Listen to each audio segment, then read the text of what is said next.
नमस्ते दोस्तों, स्वागत है आपका मसाला पॉपकॉर्न चैनल पर, जहां हम दुनिया भर की फिल्मों को आसान हिंदी में समझाते हैं। दोस्तों, ये कहानी है एक ऐसे 9 साल के बच्चे की जिसका बचपन किसी नरक से कम नहीं था। लेकिन उस बच्चे ने हार नहीं मानी और पूरी दुनिया को अपने कदमों पर झुका दिया। चलिए देखते हैं कैसे। तो कहानी की शुरुआत सन 1162 से होती है, जहां हम अभी के नॉर्थ वेस्टर्न चाइना के इलाके को देखते हैं, जिसे उस समय डेंगू किंगडम के नाम से जाना जाता था, जिसको डेंगू राजवंश ही चलाता था। यहाँ पर कई सारे मंगोलियन ट्राइब्स के ग्रुप्स रहते थे, जिनकी सरदार को खान कहा जाता था। इस ट्राइब्स के खानों की आपस में बहुत गहरी दुश्मनी होती थी, क्योंकि ये सभी लोग पावर में बने रहना चाहते थे, जिसके चलते इनके बीच अक्सर लड़ाइयाँ चलती ही रहती थीं। इन लड़ाइयों में बहुत सारे लोग मारे जाते थे। मंगोलों की दुनिया में कोई नियम कानून नहीं थे, इसलिए इनको एक सुप्रीम खान की सख्त जरूरत थी, ताकि ये सभी लोग एकजुट होकर रह सके।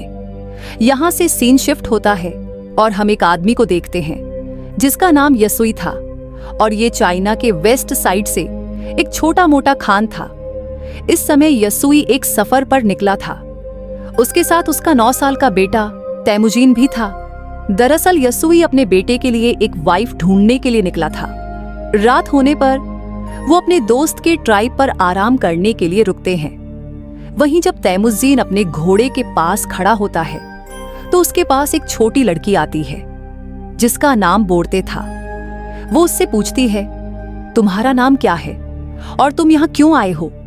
जिस पर तैमुजीन उसे अपना नाम बताकर कहता है, मैं अपने फादर के साथ उसके लिए एक वाइफ ढूंढने के लिए आया हूं। तभी बोर्ते उससे कहती है, तुम्हें मुझसे ही शादी करनी चाहिए। इतना कहते हुए वो वहां से चली जाती है। रात में जब तैमुजीन अपने फादर के पास बैठा होता है, तो उसके फादर उसे कहते हैं, मुझे तुम्हारे लिए एक ऐसी वाइफ चाहिए जो सबसे ताकतवर समुदाय से हो। तभी तैमुजीन अपने फादर से कहता है, मैं खुद ही अपने लिए लड़की चुन करूंगा।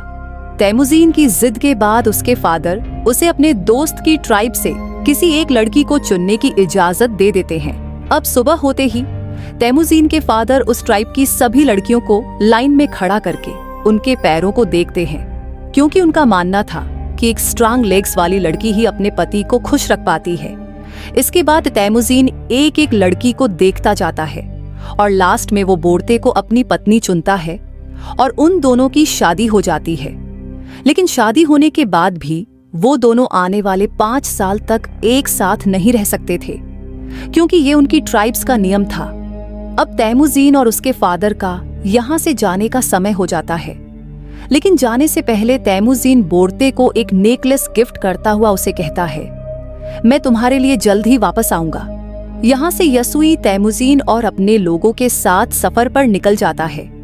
कुछ दूर चलने के बाद वो लोग एक जगह पर आराम करने के लिए रुकते हैं। यहाँ पर वो सभी लोग काफी सतर्क थे, जो कि ठीक उनके सामने थोड़ी दूर एक और खान की ट्राइब के लोग बैठे थे।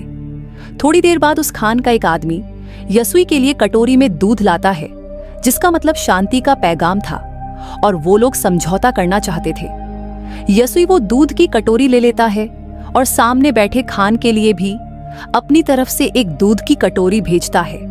यसुई के आदमी यसुई को खुद वो दूध पीने से पहले अपने किसी नौकर को पिलाने के लिए बोलते हैं, लेकिन यसुई उन्हें ऐसा करने से मना कर देता है, क्योंकि वो उस खान का विश्वास नहीं तोड़ना चाहता था और खुद ही वो दूध पी जाता है। दूसरी तरफ खान भी यसुई का भिजवाया हुआ दूध पी लेता है। थोड़ी देर बाद जब वो लोग अपना सफर फिर से जारी रखते हैं, तो रास्ते में अचानक ही यसुई के सीने में बहुत तेज दर्द होने लगता है, जिससे वो अपने घोड़े से गिरकर मर जाता है। यहाँ हमें पता चलता है कि ये सब उस खान के दिए गए दूध के कारण हुआ था, क्योंकि खान ने उस दूध में जहर मिलाकर दिया था। तभी तैमुजीन अपने फादर के पास जाता है, लेकिन उसके साथ के सभी लोग उसे यहीं पर अकेला छोड़कर वहां से जाने की तैयारी करने लगते हैं, क्योंकि उनके बीच एक परंपरा थी जिसमें उनका मानना था कि उन्हें किसी मजबूत इंसान को ही फॉलो करना चाहिए। अब जबकि यसुई, जो उनका राजा था, उसकी डेथ हो चुकी थी, इसलिए यसुई के लोग अपने लिए एक नए राजा की तलाश में निकल रहे थे। जिसके बाद तैमुजीन अपनी माँ के साथ अपने पिता यसुई का अंतिम संस्कार करता है। यसुई के पास जो बहुत सारी भेड़ें और बकरियां थी, अब वो सब यसुई के सबसे खास सैनिक, जिसका नाम टारगुटाई था, उसने रख ली थी। ये देखते हुए तैमुजीन की माँ उसे बद्दुआ देते हुए कहती है, मेरा बेटा एक दिन तुम्हें ढूंढ कर मारेगा। टारगुटाई ये सुनकर सोच में पड़ जाता है कि कहीं आगे चलकर ये बच्चा उसे सच में ना मार दे, इसलिए वो उसे उसी वक्त मारने के लिए आगे बढ़ता है। लेकिन मंगोलों में एक रिवाज था जिसके हिसाब से किसी को मारने से पहले वो उसकी हाइट को उनके रथ के पहिए से नापते थे और वो कभी भी बच्चों को नहीं मारते थे। जब टारगुटाई तैमुजीन की हाइट को उनके रथ के पहिए से नापता है तो उसकी हाइट कम निकलती है और तैमुजीन अब भी बच्चा था, इसलिए वो बच जाता है। लेकिन टारगुटाई उसकी माँ को बोलता है, मैं अगले साल तैमुजीन को मारने जरूर आऊंगा और तब तक उसकी हाइट और उम्र भी बढ़ चुकी होगी। कुछ महीनों बाद जब सर्दी आ जाती है तो तैमुजीन के पास छुपने के लिए कोई भी जगह नहीं थी। तभी उसे अपने फादर की बात याद आती है कि उन्होंने कहा था, गॉड टेंगरी उनकी बुरे वक्त में मदद जरूर करेंगे। इसीलिए वो सीक्रेट माउंटेन की तरफ जाने लगता है। लेकिन रास्ते में अचानक उसका पैर बर्फ से जमी झील पर टिक जाता है और वो उस झील के अंदर ठंडे पानी में गिरकर डूबने लगता है। वो डूबकर मरने ही वाला था, लेकिन तभी वहां उसकी ही उम्र का एक लड़का, जिसका नाम जमुका था, उसे झील से बाहर लाकर उसकी जान बचा लेता है। यहाँ पर जमुका और उसका बड़ा भाई तैमुजीन को अपने साथ घर ले जाते हैं और उसे खाना खिलाते हैं। तैमुजीन उसकी जान बचाने के लिए उनका शुक्रिया अदा करता है। इसके बाद जमुका और उसका भाई अपने अपने हाथ पर कट लगाकर अपना खून दूध में मिलाकर तैमुजीन को वो दूध पीने को कहते हैं। तैमुजीन वो दूध पी जाता है और अब वो 2 नहीं बल्कि 3 भाई बन गए थे। उन्होंने तैमुजीन को अपना भाई बना लिया था। अगली सुबह टारगुटाई अपने लोगों के साथ तैमुजीन को ढूंढता हुआ यहाँ आ जाता है ताकि वो तैमुजीन को जान से मार सके। टारगुटाई के लोग तैमुजीन को पकड़कर उसे अपने साथ मारने के लिए ले जाते हैं। लेकिन जब वो तैमुजीन की हाइट रथ के पहिए से नापते हैं तो अभी भी उसकी हाइट उतनी ही थी जितनी की पहले थी, जिस वजह से वो लोग तैमुजीन को तब तक के लिए कैदी बनाकर रख लेते हैं जब तक कि उसकी हाइट नहीं बढ़ जाती। उनके ट्राइब में एक बूढ़ा आदमी था जो कि कैद में तैमुजीन को रोज खाना खिलाता था और उसके जख्मों पर मलहम पट्टी भी करता था। कुछ दिनों बाद टारगुटाई फिर से तैमुजीन की हाइट नापता है, लेकिन अभी भी उसकी हाइट उतनी ही थी। इसी टाइम पर यहाँ बारिश होने लगती है और सभी लोग भागकर अपने अपने तंबू में चले जाते हैं। इसी बात का फायदा उठाते हुए वो बूढ़ा आदमी तैमुजीन को वहां से छुड़ाकर भगा देता है। तैमुजीन भागता भागता बहुत दूर चला जाता है। उसके गले में एक भारी लकड़ी का फंदा भी बंधा हुआ था, लेकिन कैसे भी करके वो उस पहाड़ पर जाता है जहां पर उसके फादर ने बताया था। वहां वो गॉड टेंगरी से विश मांगता है कि अचानक तैमुजीन को वहां एक सफेद भेड़िया दिखता है, जिसके तुरंत बाद उसके गले में बंधा हुआ लकड़ी का फंदा भी अपने आप ही खुलकर नीचे गिर जाता है। यहाँ से सीन कट होता है और हम सन 1166 में तैमुजीन को देखते हैं, जो कि अब एक नौजवान लड़का बन चुका था। लेकिन तैमुजीन अभी भी टारगुटाई के लोगों से बचकर भाग रहा था। कई सालों से टारगुटाई के लोग तैमुजीन को ढूंढ रहे थे और एक दिन वो तैमुजीन को ढूंढ ही लेते हैं और उसे पकड़कर फिर से कैदी बनाकर उसी लकड़ी के फंदे में रखते हैं जिसमें उसे बचपन में रखा गया था।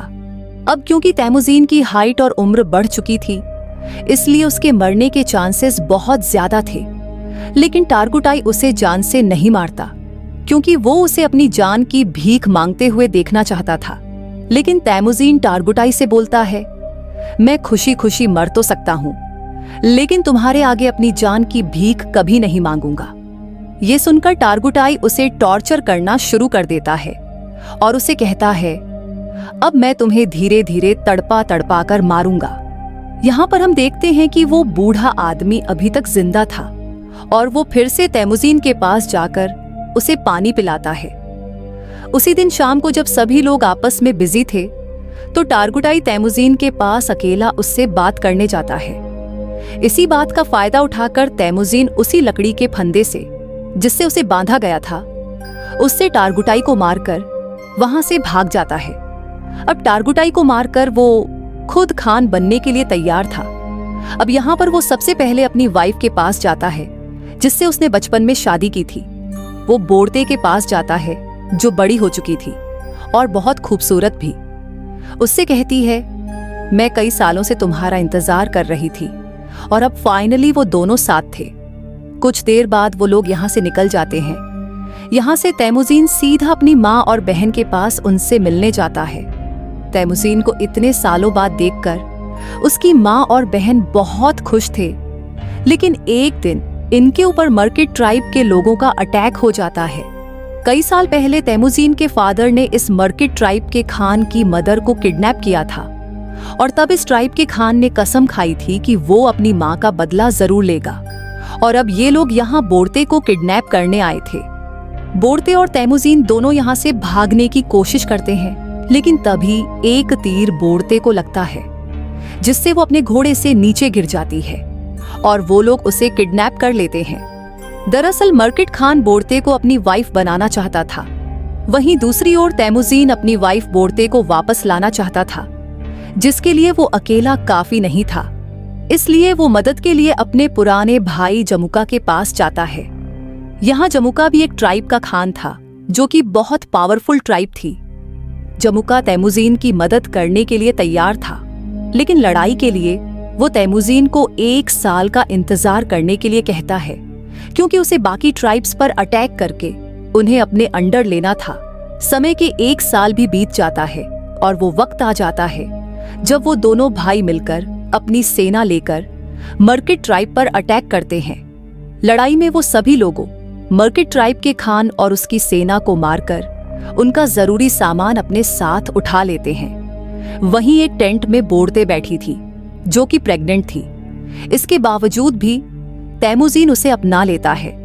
उसी रात ये लोग अपनी जीत का जश्न मनाते हैं और तैमुजीन के साथ और भी कई लोग जुड़ जाते हैं जो उसे वहां मिले सामान को सभी में बांटने के लिए कहते हैं, जिसमें से तैमुजीन सिर्फ 10% सामान ही अपने पास रखता है और बाकी 90% वहां के लोगों में बांट देता है। तैमुजीन उन मरे हुए लोगों के परिवारों को भी कुछ सामान देता है जिन्होंने लड़ाई में अपनी जान गंवाई थी। तभी यहाँ जमुका के 2 लोग ये सब देखते हैं और तैमुजीन की ट्राइब के साथ जुड़ जाते हैं। अब क्योंकि मंगोल्स में शुरू से ही ये नियम था कि वो अपने खान को खुद ही चुन सकते थे, जिसमें जमुका चाहकर भी कुछ नहीं कर सकता था। लेकिन ये देखकर कि उसकी ट्राइब के 2 लोग तैमुजीन की ट्राइब में चले गए हैं, उसके मन में तैमुजीन के खिलाफ दुश्मनी बढ़ जाती है।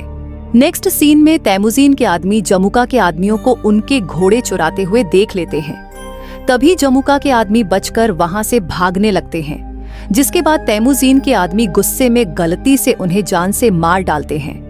लेकिन जब वो लोग जमुका के उन लोगों को देखते हैं तो उन्हें पता चलता है कि उनमें से एक आदमी जमुका का बड़ा भाई था।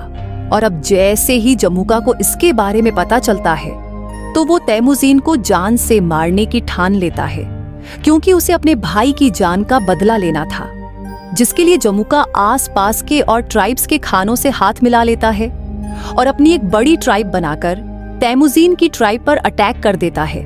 तैमुजीन जानता था कि वो लोग ये जंग नहीं जीत सकते, क्योंकि उसके पास इतने सैनिक नहीं थे जितने की पास थे। इसलिए वो अपनी ट्राइब की औरतों और बच्चों को वहां से जाने के लिए कहता है और बाकी लोगों को लड़ने के लिए बोलता है। इस लड़ाई के बीच तैमुजीन अपने सैनिकों के साथ हार जाता है और जमुका उसे और उसके सैनिकों को बंदी बना लेता है। जमुका तैमुजीन को अभी भी भाई बोलता था, लेकिन वो अपने बड़े भाई की जान का बदला लेना चाहता था। इसलिए वो तैमुजीन को अपनी जान बचाने के लिए गिड़गिड़ाते हुए देखना चाहता था। इसके बाद वो तैमुजीन को अपना गुलाम बना लेता है और किसी और ट्राइब के लोगों को बेच देता है, जहां सजा के तौर पर तैमुजीन को रेगिस्तान में काफी दूर पैदल चलना पड़ता है। बहुत दूर चलने के बाद ये लोग एक शहर पहुंच जाते हैं जहां डेंगू डायनेस्टी का शासन था। ये लोग तैमुजीन को एक जगह बैठाते हैं ताकि दूसरे लोग उसको देखकर उसे खरीद सके। एक दिन में सल्तनत का राजा बाजार आया हुआ था। तभी वो तैमुजीन को देखता है और उसे चंद पैसों में खरीदने के लिए अपने लोगों से बात करता है। लेकिन उस राजा के लोग तैमूजीन को खरीदने से उसे मना करते हैं, लेकिन फिर भी वो तैमूजीन को खरीद लेता है। इसके बाद तैमूजीन को एक पिंजरे जैसे कमरे में रखा जाता है, जो शहर के बीचों बीच था, ताकि बाहर से लोग उसे देखकर हंस सके और उसका मजाक उड़ाते हुए मस्ती कर सके।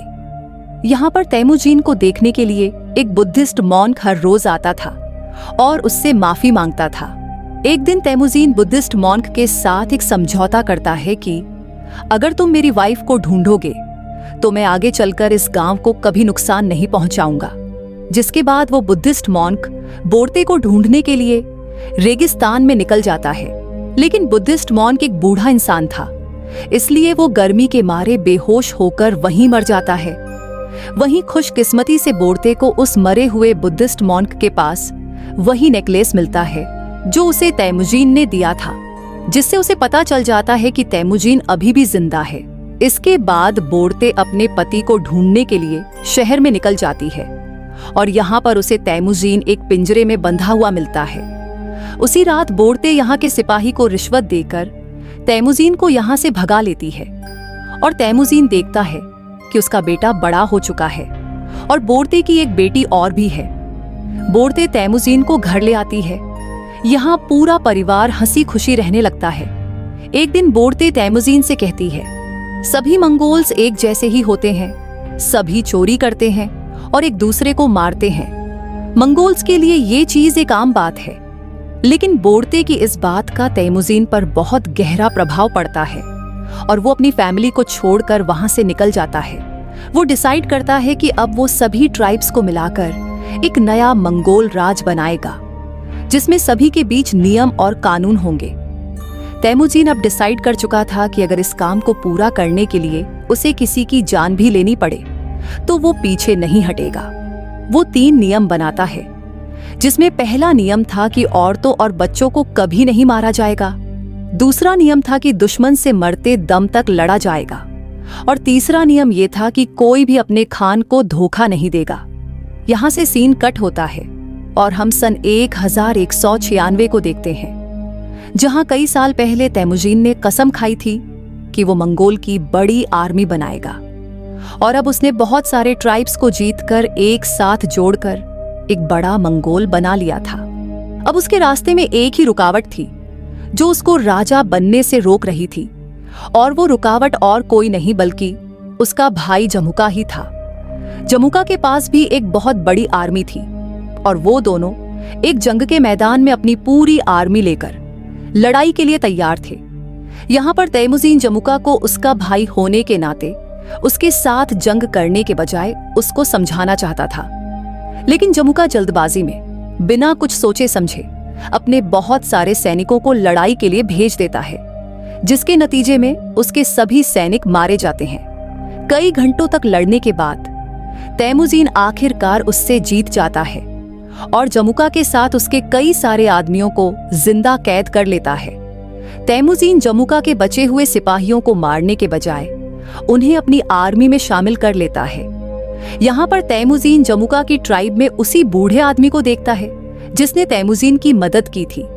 तैमूजीन उस बूढ़े आदमी को अपनी ट्राइब का एडवाइजर बना देता है।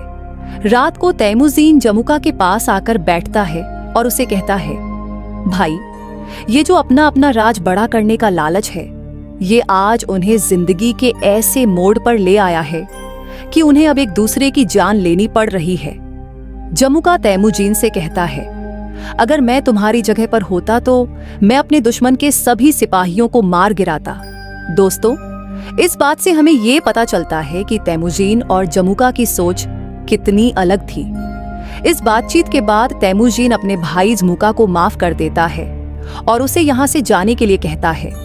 इसके बाद हम बोर्ते को देखते हैं, जो तैमूजीन के पास आई हुई थी। तैमूजीन अपनी वाइफ और अपने बच्चों को देखकर बहुत खुश होता है। यहाँ से सीन शिफ्ट होता है और हम सन 1206 में तैमूजीन को देखते हैं, जो इस समय सारे मंगोल्स का खान बन गया था, जिसका नाम खान पड़ गया था और उसे एक और नाम से भी जाना जाने लगा था, जो कि था चंगेज खान। इसके बाद उसने पूरे के पूरे टंगुड़ साम्राज्य का खात्मा कर दिया था और एक नए सिरे से साम्राज्य की स्थापना की। उसने मोनास्ट्री शहर को उस मॉन्क की आखिरी इच्छा समझकर छोड़ दिया, क्योंकि उस मॉन्क ने तैमुजीन से कहा था, अगर मैं तुम्हारी पत्नी को ढूंढकर तुम्हारे बारे में बता दूं, तो तुम इस मोनास्ट्री शहर को तबाह नहीं करोगे। और आगे चलकर ये मोनास्ट्री शहर मंगोल साम्राज्य का फाउंडर बना, एक ऐसा साम्राज्य जो कि इतिहास के सबसे बड़े साम्राज्य में से एक था।